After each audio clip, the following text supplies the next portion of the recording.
hadis-hadis tentang ahli bait. Siapa yang membenci ahli baitku maka dia seorang munafik. Itu bukan untuk keturunan ahli bait, tapi untuk Ali, Hasan, Husain dan Sayyidatuna Fatimah Az-Zahra Al-Batul.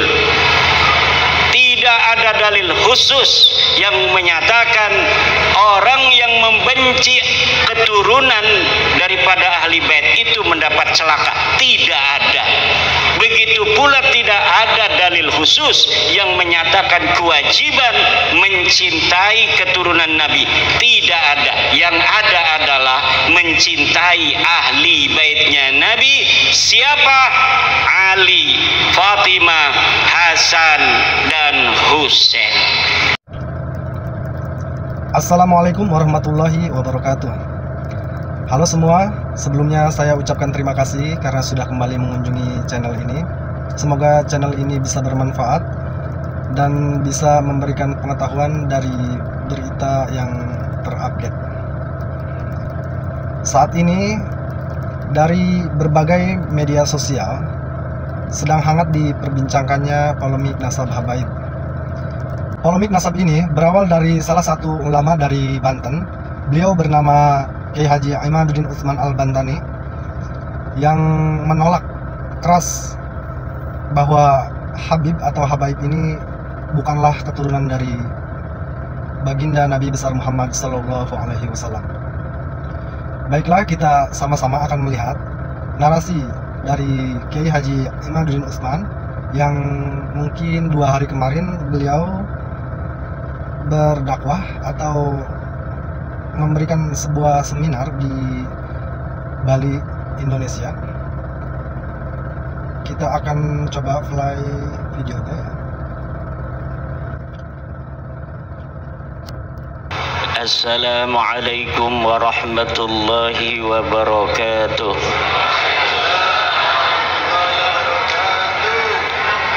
Hamdan lillah, salatan wassalaman ala rasulillah, amma ba'du. Maka yang saya hormati orang tua kita bersama, Kiai Haji Nur Hadi Al-Hafidh, Rais Surya PWNU Provinsi Bali. Yang saya hormati orang tua kita bersama, Kiai Haji Samsul Hadi, Wakil Ketua Tanfidhiyah PWNU Provinsi Bali. Kebanggaan kita bersama Ketua PCNU Denpasar, orang tua kita bersama Kiai Haji Muhammad Suryadi Al-Kediri Al-Bali. Kebanggaan kita bersama Nak Agung Lurah Agung Penglisir Puri Gerenceng, Mustasar PCNU Kota Denpasar Bapak Haji Wikondo, Kiai Haji Ahmad Jayadi Fawaid, Mustasar PCNU Kota Denpasar, dan seluruh pengurus PCNU Denpasar yang hari ini hadir, para pengurus muslimat PCNU Denpasar, para pengurus PCNU Denpasar, MWCNU Denpasar, para ketua-ketua lembaga, ketua-ketua Banom, juga PWI Provinsi Bali dan PWI Denpasar. Pembicara kita Tubagus Moki Nurfadil Satya Tirtayasa yang telah begitu lugas di dalam bagaimana memberikan wawasan kepada kita bahwa sesungguhnya kita ini di Jawa kebanyakan turunan dari Bali. Maka ketika orang-orang Jawa ini, ada di Bali ini, berarti ini bukan sebagai pendatang, tetapi sebagai cucu yang kembali ke daerah leluhurnya. Juga pembicara kedua tadi, Kiai Alwi Al-Bantani. Ini mudah-mudahan bapaknya bukan Ubedillah ini. Para ibu, para bapak, para tulur-tulur sekalian, ajaran agama Islam tidak mengenal yang namanya kemuliaan berdasarkan nasab. Ini catatan yang... Oke, di sini sudah mulai ya masuk ke topik pembahasan. Kiai Haji Imaduddin Utsman sudah mulai membahas dari polemik nasab habaib. Yang perlu untuk dimasukkan dalam relung sanubari setiap kita, bahwa di dalam Islam tidak ada kemuliaan berdasarkan keturunan. Dia yang paling mulia adalah dia yang paling bertakwa kepada Tuhan. Dia yang paling mulia adalah dia yang paling takut kepada Allah. Dia yang paling mulia adalah dia yang paling banyak memberikan manfaat kepada manusia. Inna akramakum indallahi atqakum, bahwa sesungguhnya yang paling mulia di antara kalian adalah orang yang paling bertakwa, orang yang paling takut kepada Allah Subhanahu wa ta'ala. Dari situ ada kaitan dengan ajaran ahli sunnah wal jamaah. Walaupun yang namanya manusia di hadapan Allah adalah sama, semuanya mulia. Walaqad karramna bani Adam, sungguh kami telah memuliakan seluruh anak Adam, manusia. Tetapi dalam ajaran ahli sunnah wal jamaah ada sebuah ajaran mahabbah ahli baitin nabi, mencintai ahli bait nabi dan mencintai para sahabat. Kalau Syiah, dia hanya mencintai ahli baitnya Nabi. Banyak di antara mereka yang mencaci maki para sahabat. Dari saudara kita yang Wahabi, mereka lebih mencintai sahabat dan banyak yang merendahkan para ahli bait Nabi. Siapa ahli bait Nabi? Nabi Muhammad, Sayyidatuna Fatimah, Sayyidina Ali, Hasan dan Husain. 5 orang ahli bait ini menjadi target. Ke Nabi nggak mau, ke Nabi nggak berani, tapi ke Sayyidina Ali mereka berani, ke Sayyidina Hasan mereka berani, ke Sayyidina Husain mereka berani mencaci.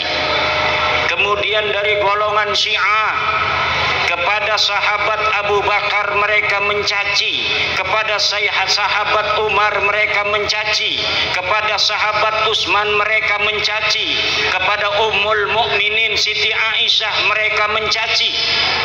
Kita ahli sunnah wal jamaah, keluarga Nabi, ahli bait Nabi ini, tidak ada satupun ajaran dari kita ahli sunnah wal jamaah an-Nahdiyah yang berani untuk berkata jelek tentang Sayyidina Ali, yang berani berkata jelek tentang Sayyidatuna Fatimah, yang berani berkata jelek tentang Sayyiduna Hasan, yang berani berkata jelek tentang Sayyidina Husain. Begitu pula Nahdlatul Ulama ahli sunnah wal jamaah, tidak ada satupun yang berani untuk mencaci maki sahabat-sahabat Nabi, hatta Muawiyah radhiyallahu anhu. Sayyiduna Muawiyah berbeda politik dengan Sayyiduna Ali karramallahu wajhah. tapi kita ajarannya wa ma jara bainas sahabi naskutu, apa saja yang masa lalu dalam sejarah terjadi antara para sahabat-sahabat Nabi, antara Muawiyah dan Sayyiduna Ali, antara Imam Hasan dan Muawiyah, antara Husain dan Yazid bin Muawiyah, semuanya kita tidak berani menyalahkan. Kenapa? Ini adalah adab dari ahlu sunnah wal jamaah. Dan kemudian ajaran yang kedua adalah walaupun tidak ada dalilnya untuk mencintai keturunan ahli bait. Kalau ahli bait keturunan mencintai ahli bait ada dalilnya. Wa ma as'alukum alaihi ajra illal mawaddata fil qurba. Salah satu tafsirannya adalah Ali, Hasan, Husain, Fatimah. Jangan sampai berani membenci ahli bait ini. Keturunan tidak ada dalilnya. Tapi walaupun tidak ada dalilnya mencintai keturunan ahli bait, dalam tradisi ahli sunnah wal jamaah Asy'ariyah ada sebuah klausul postulat wa nuhibbu ahla baiti Rasulillah wa dzurriyyatahu ila yaumil qiyamah wa kadzalika nuhibbu jami'a ashabin nabiy sallallahu alaihi wa alihi wasallam. Inilah bedanya kita antara Syiah, Wahabi, di tengah-tengah NU. Syiah, Wahabi, di tengah-tengah NU. Kalau Syiah sedang ngalem-ngalem kita, jangan percaya. Itu pasti digunakan untuk nyerang Wahabi.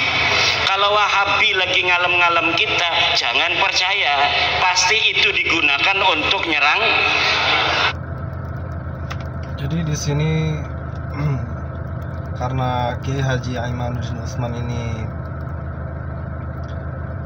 berbicara bahasa Sunda ya, sedikit tadi beliau berbicara ngalem itu seperti memuji ya. Syiah, NU itu ibarat laki-laki yang punya dua istri. Betul apa tidak?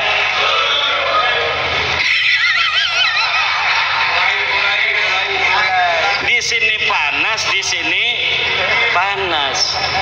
Man lahu zaujatani kana baina naraini. Siapa orang yang punya dua istri, maka dia bagaikan ada di antara dua api. Kesini panas, kesini Bagaimana dia supaya tidak menjadi es sehingga meleleh? Dia harus bisa kesini oke, kesini juga oke. Inilah Nahdlatul Ulama. Maka Nahdlatul Ulama itu moderat. Apa? Moderat itu kesini tidak mau bermusuhan, kesini juga tidak mau bermusuhan. Dari mana konsep wasatiyah Nahdlatul Ulama? Dari Al-Quran. Al-Quran mengajarkan bahwa umat Islam ini adalah ummatan wasata. Kadzalika ja'alnakum ummatan wasata, umat yang moderat. Tidak seperti orang Kristen, tidak seperti orang Yahudi, tapi moderat. Di dalam ajarannya pun moderat. Maka wasatiyah, moderatisme Islam NU, Islam Nusantara adalah Islam yang betul-betul sesuai dengan ajaran Al-Quran. Lalu ketika ada klausul bahwa bahwa kita juga mencintai keturunan ahli bait, bukan ahli bait. Jadi hadis-hadis tentang ahli bait, siapa yang membenci ahli baitku maka dia seorang munafik, itu bukan untuk keturunan ahli bait, tapi untuk Ali, Hasan, Husain dan Sayyidatuna Fatimah Az-Zahra Al-Batul. Tidak ada dalil khusus yang menyatakan orang yang membenci keturunan daripada ahli bait itu mendapat celaka. Tidak ada. Begitu pula tidak ada dalil khusus yang menyatakan kewajiban mencintai keturunan Nabi. Tidak ada. Yang ada adalah mencintai ahli baitnya Nabi. Siapa? Ali, Fatimah, Hasan dan Husain. Maka ketika corona, kita diajarkan di Nahdlatul Ulama oleh Abuya Muhtadi berwasilah agar tidak kena corona dengan bertawasul memohon kepada Allah dengan perantara Sayyidina Muhammad, Sayyidina Fatimah, Hasan dan Husain. Ya Imam Ali wal Murtada wabnahuma wal Fatimah. Li khamsatun utfi biha arral waba ilhatimah al-Mustafa wal-Murtada wabnahuma wal-Fatimah. Bareng-bareng. Li khamsatun utfi biha haral waba ilhatimah al-Mustafa wal-Murtada wabnahuma wal-Fatimah. Li khamsatun, aku punya 5 orang, utfi biha, yang dengannya aku padamkan harral wabail hatimah, penyakit corona yang ganas. Siapa dia? Al-Mustafa, Nabi Allah Muhammad sallallahu alaihi wasallam. Wal Murtada, man huwa al Murtada? Sayyiduna Ali karramallahu wajhah. Wabnahuma, dan anak keduanya siapa? Sayyidina Hasan dan Sayyidina Husain. Wal Fatimah, dan Sayyidatuna Fatimah radhiyallahu anha al-Batul. Ini tidak boleh ada satupun orang yang berani atau boleh berkata jelek terhadap ahlu baitin Nabi, yang diriwayatkan di dalam hadis Ibni Abi Salamah, anaknya Abi Salamah. Abi Salamah nanti wafat, nanti istrinya dinikah oleh Rasulullah, namanya Ummu Salamah. Dia punya anak, anaknya yang meriwayatkan hadis bahwa ketika Rasulullah gilir ke rumah ibuku, Rasulullah panggil Fatimah, Rasulullah panggil Hasan, Rasulullah panggil Husain, Rasulullah panggil Ali, kemudian ditaruh Sayyidina Hasan, Sayyidina Husain, Sayyidina Fatimah di depannya, Sayyidina Ali ditaruh di belakangnya, kemudian ditutupi dengan sorban. Kemudian Rasulullah berkata, haulai ahlu baiti adhib anhumur rijsa wa tahhirhum tathira. Mereka inilah ya Allah sebagai ahli baitku. Hada nasun sarihun la yuraddu, bahwa ahli bait Nabi adalah Fatimah, Ali, Hasan dan Husain. Nah, kemudian keturunannya yang asli, ya, ini turunan asli.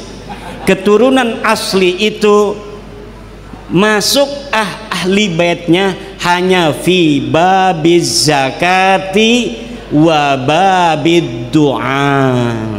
Dalam bab zakat masuk siapa orang yang mengaku keturunan Sayyidina Muhammad SAW hari ini, la yudfa'u lahumuz zakat, tidak boleh dikasih zakat. Wa du'a, dan masuk pada bab doa, Allahumma sholli ala Sayyidina Muhammadin wa ala alihi. Alihi ini wa fi riwayatin Allahumma sholli ala Sayyidina Muhammadin wa azwajihi wa dzurriyyatihi. Ada hadisnya. Maka dzurriyyah masuk ke dalam ahli fi babid du'ai la fi babil fadailil lati waradat fil ahadis. Tidak masuk. Tetapi walau tidak masuk, dalam ahli sunnah wal jamaah kita dianjurkan. Dianjurkan itu berarti tidak ada dalil khusus sebenarnya. Dianjurkan kita mencintai keturunan. Nah, kalau dianjurkan berarti ada yata'allaqu hadan nasabus syarif bi al-aqidah. Karena masuknya cinta kepada ahli bait itu bukan bab fikih, adanya di bab akidah. Coba lihat akidah at-tahawiyah ahli sunnah wal jamaah, itu adanya di situ. Kalau berkaitan dengan masalah akidah begitu, berarti kita harus adakan verifikasi. Setiap orang yang mengaku sebagai keturunan Nabi, ya namanya mengaku, boleh-boleh saja namanya mengaku. Mengaku itu adalah information, al-khabar. Al-khabaru mahtamala sidqa wal kadhiba. Berita itu bisa benar, bisa salah. Kalau berita itu bisa benar, bisa salah, bagaimana cara kita memverifikasinya? Ya, kita lihat data-datanya. Datanya sahih apa tidak? Datanya valid apa tidak? Apabila kita belum menelitinya, maka al-aslu fin nasabi as-sihhah. Asal dari nasab itu adalah sahih. Illa idza waradatil illatul qadihah, kecuali telah datang elat yang mencederai. Nah, ini nasabnya Ba'lawi yang sedang kita bahas, itu sudah waradatil illah. Sudah ada 4 ilat yang membatalkan dia. Satu, dari sisi ilmu nasab tidak dicatat oleh ahli nasab. Mereka mengaku keturunan nabinya dari Ahmad bin Isa. Ahmad bin Isa di dalam waktu hidupnya tidak ada namanya. Dalam silsilatil alawiyah tidak dicatat, tetapi di abad kelima dicatat. Nah, ketika di abad kelima ini dicatat, anaknya pun dicatat. Berapa anaknya? Anaknya 3 yang berketurunan. Yang pertama Muhammad, Ali, dan Husain. Tidak ada nama Ubaid, Ubaidillah, atau Abdullah. Sampai abad ke-6, ke-7, ke-8 tidak ada kitab nasab yang menyatakan yang namanya Sayyidina Ahmad bin Isa punya anak namanya Ubaid. Lalu Ba'lawi ini di abad 9, leluhurnya Habib-Habib ini namanya Ali bin Abu Bakar As-Sakron, bikin kitab nih kayak Kiai Alawi, bikin catatan. Saya keturunan Nabi, nama saya Ali bin Abu Bakar bin Muhammad Mauladawilah bin Ali Al-Ghayyur bin Ali Sahibud Darak bin Muhammad Faqih Muqaddam bin Ali bin Muhammad Sahib Mirbat bin Alwi bin Ali dulu ya, Muhammad Sahib Murbat bin Ali Qali Qasam bin Alwi bin Muhammad bin Alwi bin Ubaid bin Ahmad bin Isa. Nah, ini nasabun batilun mardudun maudu'un munqati'un. la yasihhu al-ihtijaju bihi.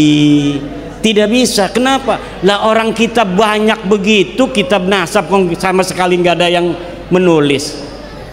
Kitab nasab mulai abad keempat, siri silsilatil alawiyah, abad kelima, tahdhibul ansab, al-majdi, muntaqilatul talibiyah, kemudian di abad keenam As-Sajarah Al-Mubarakah, di abad ke-7 Al-Fahri Al-Asili, di abad ke-8 As-Sabatul Musal, di abad ke-9 Umdatul Talib Al-Kubra, Umdatul Talib Al-Wusta, Umdatul Talib Al-Kubra. Semuanya tidak ada yang mencatat yang namanya Ahmad bin Isa punya anak namanya Ubaid, Abdullah, Ubaidullah. Tidak ada. Pokoknya teu aya beta mah.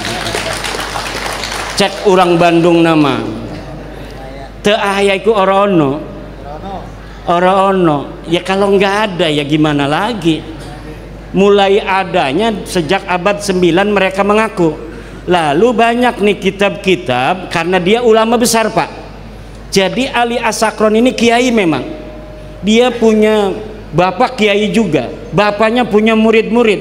Dari mulai bapaknya ini bikin kitab sesuai dengan apa namanya itu penjelasan dari gurunya, namanya Abdurrahman Segaf. Abdurrahman As-Segaf punya anak Abu Bakar. Ini Abdurrahmannya kiai, ulama. Kemudian Abu Bakarnya kiai, cucunya kiai. Ini punya murid, ini punya murid, ini punya murid. Semuanya punya murid yang kemudian mempopulerkan nasab ini. Semuanya di abad ke-9. Sampai sekarang surah wal istifadah populer sampai ratusan kitab Pak.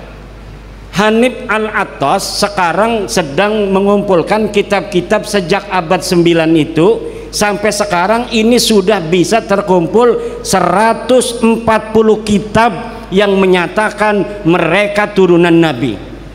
Kata saya, coba sini satu aja yang kitab nasab abad ke-8, diem aja. Abad 7 makin diem, abad 6 mana makin diem, abad 5 mana makin diem, apalagi abad 4, abad di mana Ahmad bin Isa ini wafat. Ahmad bin Isa ini wafat 345 Hijriah, sudah 1000 tahun lebih. Tapi 550 tahun sejak wafatnya baru ada orang ngaku-ngaku keturunannya. Kalau tadi misalnya saya mengaku Udayana, itu bisa diverifikasi di dalam setiap masa. Betul tidak yang namanya Airlangga itu turunan daripada Prabu Udayana? Betul tidak Ken Arok Singosari keturunan dari Airlangga? Betul tidak Prabu Hayamuruk keturunan dari Ken Arok? Itu semuanya ada datanya Pak. Betul tidak kerajaan Demak keturunan Majapahit? Betul tidak kerajaan Cirebon keturunan Demak? Betul tidak kerajaan Banten turunan Demak? Itu diverifikasi. Kalau terbukti sah, berarti waktu di Denpasar di rumahnya Yai Suryadi ketika Tubagus Mogi mengatakan bahwa dia darah Bali, soheh. Kalau dicari manuskripnya ternyata ini bohong, ternyata yang namanya Airlangga itu hanya anak tiri daripada keturunan Udayana, maka nasab ini disebut nasabun batilun mauduun mardudun munqatiun. Begitu. Silakan antara yang mulia anak agung dengan saya dites DNA. Kalau beda agama takdir tuh mah, tapi persaudaraan satu darah tidak bisa dipisahkan. Saya berani jamin ada kesamaan kakek bersama di atasnya dengan saya. Lihat gantengnya aja sama. Ada family matching itu di situ. Nih, orang Kediri. Saya tanya dari mana? Dari Kediri. Yai Suryadi masih ngomong dari Kediri aja, padahal dia ada darah Balinya. Udah sih jangan ngomong-ngomong Kediri lagi, orang Bali gitu. Lah orang turunan Udayana masih ngomong-ngomong dari Kediri, dapat duitnya dari Bali. Maka saya sudah ngomong sama Tuh Bagus Mogi, nanti kita akan berusaha mengumpulkan data-data dari arsip nasional. Kita akan bikin nasab Nusantara dari mulai Aceh sampai Papua. Kita akan cari family matching dari sisi ilmu DNA, kita akan cari family matching dari ilmu nasab. Di mana kakek-kakek kita bersama? Kenapa? Agar persatuan Indonesia bukan hanya perjanjian di atas undang-undang dasar, tapi juga persatuan di atas sesama darah bangsa Indonesia. Suku boleh berbeda, agama boleh berbeda, tapi kita memiliki luhur yang sama, leluhur Nusantara. Ini yang akan kita lakukan masa depan. Kenapa? Menghadapi bagaimana sekarang ada upaya-upaya orang bukan orang Nusantara ingin menguasai Nusantara dengan membelokkan sejarah-sejarah Nusantara. Perjuangan-perjuangan orang-orang Nusantara diklaim sebagai perjuangan dia. Penyebaran nilai-nilai moral bangsa Indonesia diklaim oleh mereka. Penyebaran Islam di Nusantara diklaim oleh mereka. Makam-makam berkeramat diklaim oleh mereka. Kita pengen tahu keramatnya mana? Keramat apa? Keramat dan khurafat itu beda, Pak. Ya. Nih ada keramat, ada khurafat. Kalau keramat, orang waliullah kelihatan nama orang keramatnya, bisa jalan di air, banyak yang menyaksikan. Terus ditulis oleh saya yang menyaksikan bersama-sama orang tuh, Syekh Alawi Al-Bantani Masya alal ma'i fi Bali.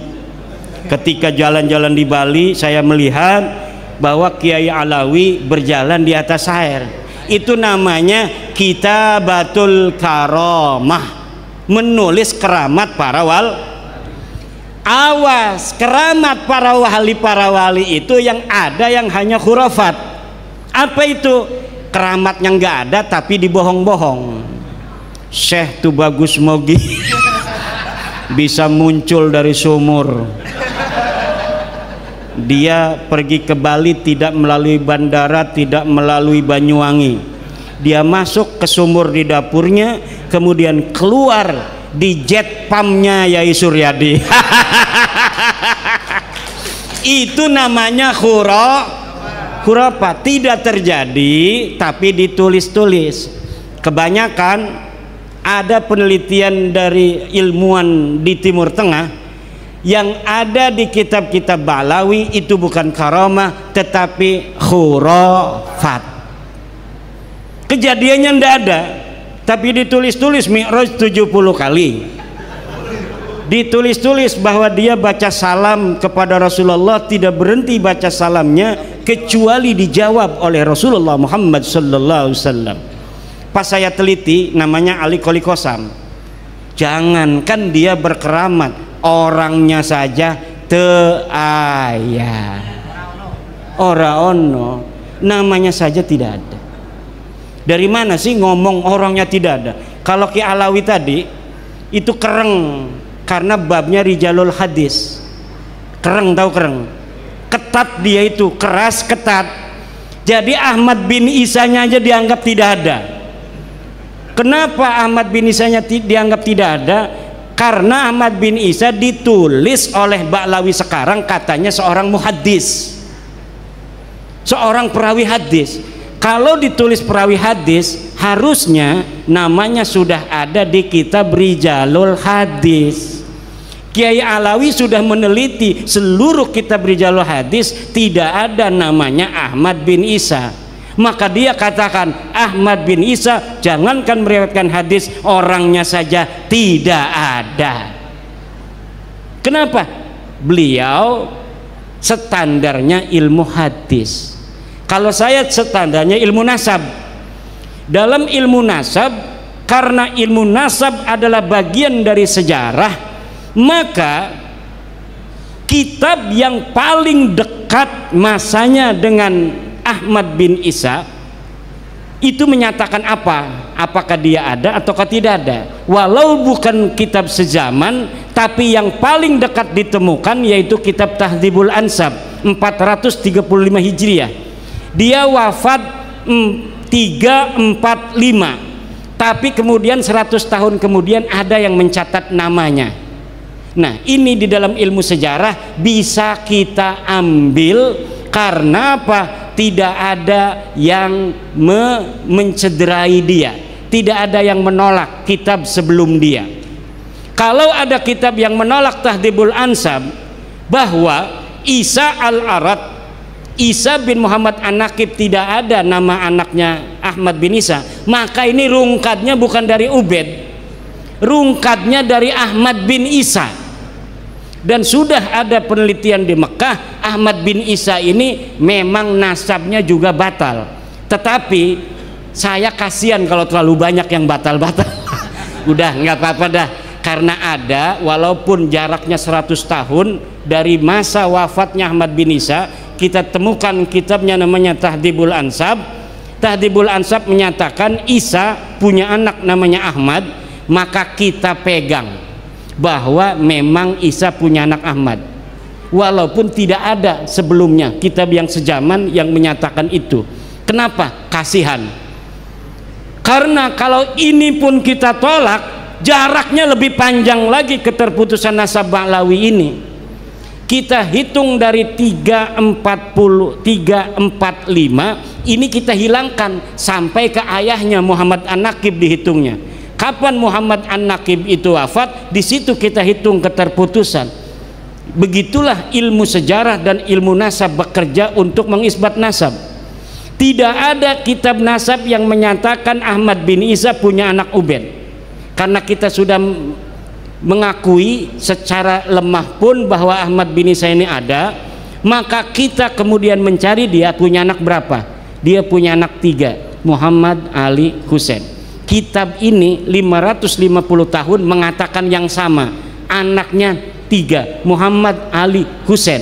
Baru di tahun 895 Hijriah, Ali bin Abu Bakar As-Sakran Ba'alawi mengarang kitab namanya Al-Burqatul Musyiqqah. Di sini dia bilang anaknya Ubed ini bagian daripada anaknya Ahmad bin Isa.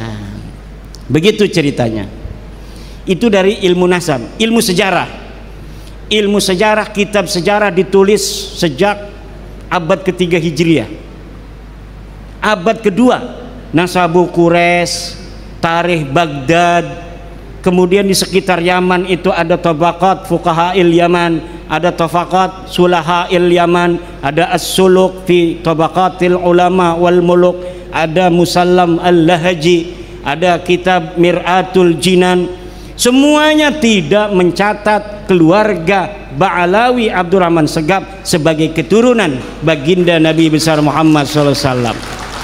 Baru ada setelah abad 9. Kalau dari abad 9 sampai sekarang 170 kitab pun ada. Tetapi dalam kaidah ilmu nasab, la yuhtaju bikasratil masadiri idza kana asluha min marji'in wahidin. Tidak dijadikan hujjah kitab-kitab yang banyak itu apabila kembalinya kepada satu referensi, Al-Burqatul Musyiqqah. Jadi banyaknya kitab kemudian yang menyebutkan itu tidak bisa digunakan sebagai dalil bahwa nasab mereka sahih, tidak bisa, apalagi bukan kitab nasab.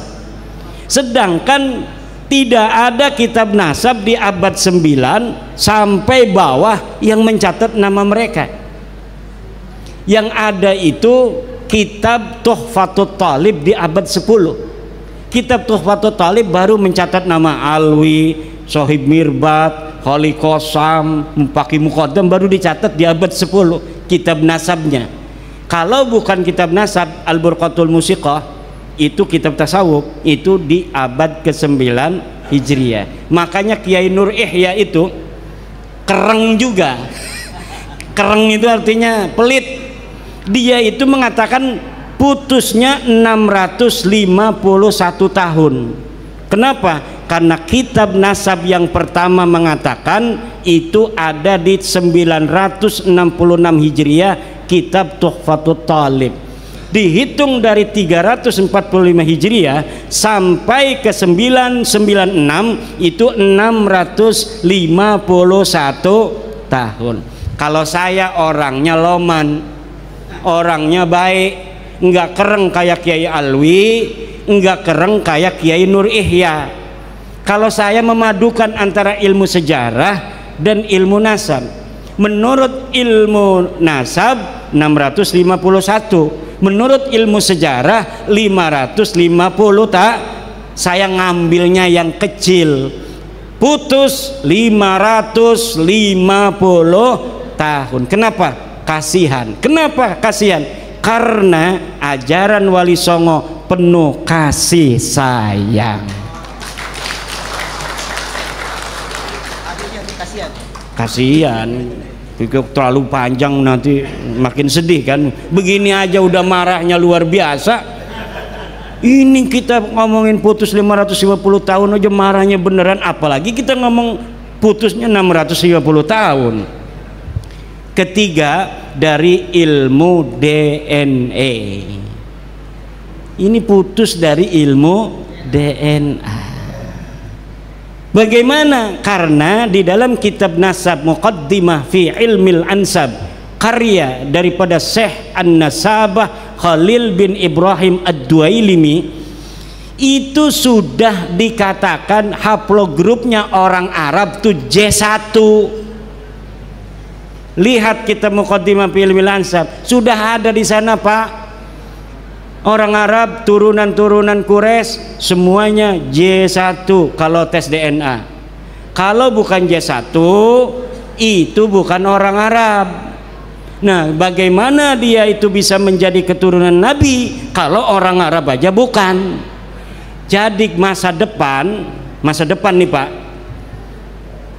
hasil tes DNA kayak Ba'lawi ini nggak mungkin lagi dibahas dalam ilmu nasab dan ilmu sejarah tentang dia valid ataukah tidak.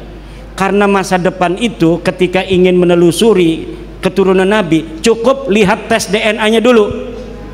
Oh, tes DNA J1, oke, masuk dalam penelitian. Kenapa? Karena sudah ketahuan orang Arab, garis lurus laki-lakinya.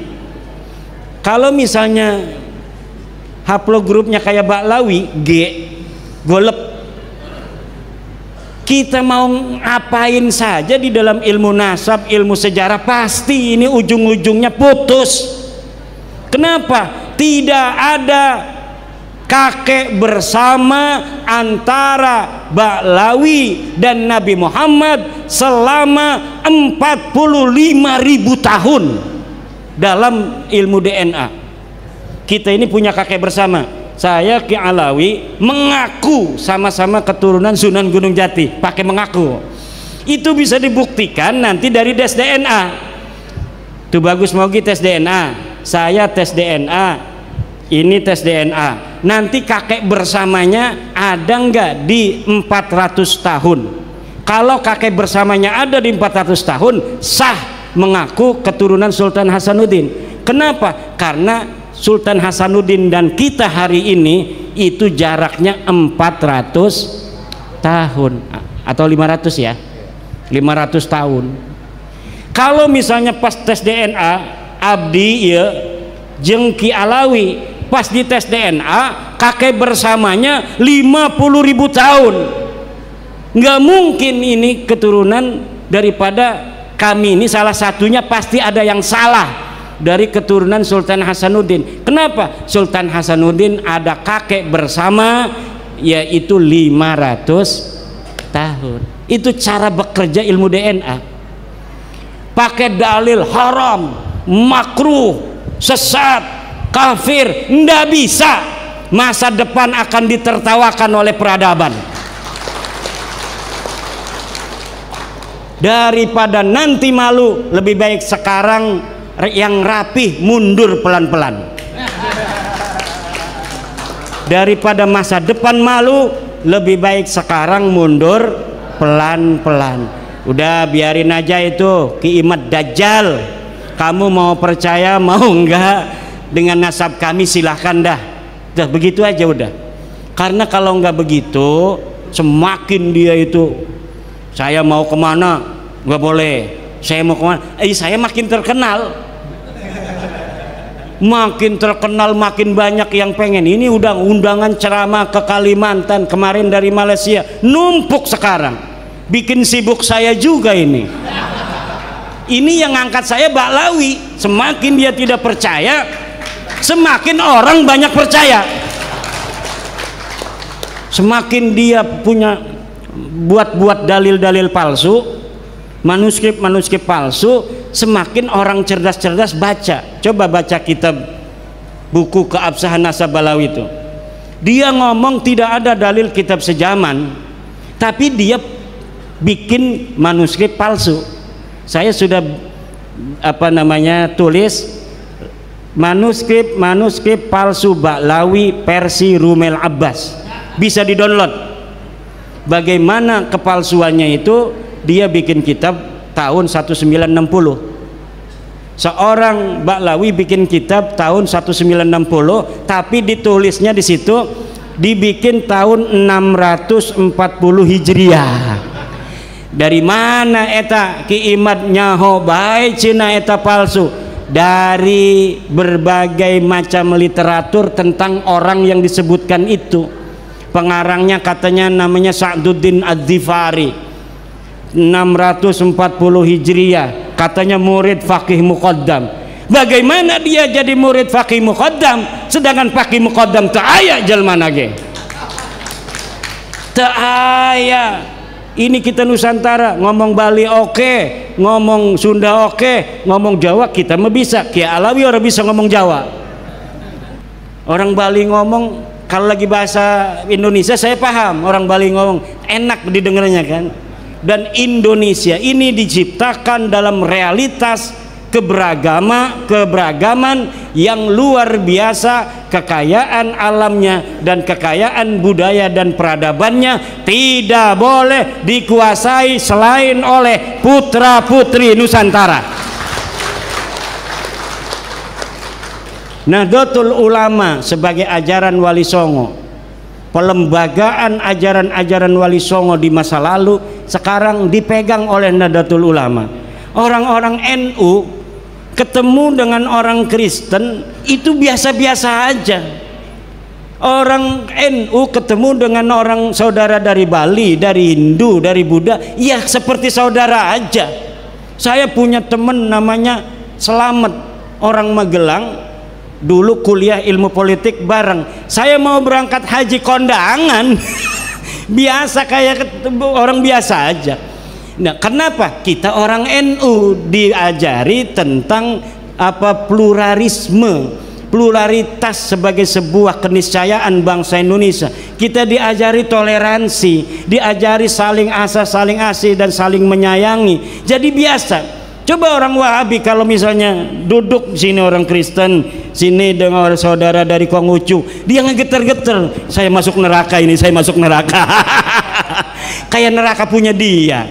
Tapi orang NU itu Gus Dur, ya katanya siapa kira-kira yang masuk surga? Ya Romo Magnus Suseno juga diajak-ajak bercanda tentang akidah oleh Gus Dur. Kenapa? Karena klaim-klaim yang tentang sesuatu yang ada di dalam nanti terserah Tuhan itu adalah hal yang gaib, yang kita meyakini inna akramakum indallahi atqakum wa inna dina indallahil Islam.